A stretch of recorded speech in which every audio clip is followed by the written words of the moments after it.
Ikkinchisi, Alloh taologa isyon qilmoqchi bo'lsang, Allohni yaratib qo'ygan yerida turma dedi.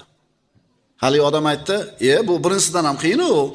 Mag'rib ham, mashriq ham Allohniki bo'lsa, Allohning yeridan boshqa qayerga borib turaman dedi.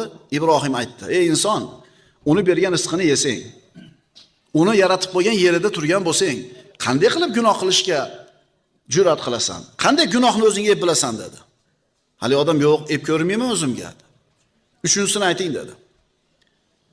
Allohga isyon qilmoqchi bo'lsang, u seni ko'rmaydigan bir joyni topganda o'shaga borib qilgin dedi. Hali odam, ey Ibrohim, nima deganingiz bu?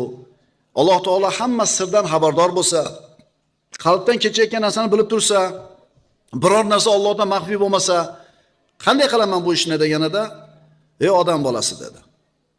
Allohning bergan rizqini yesang, Allohni yaratgan yerida tursang,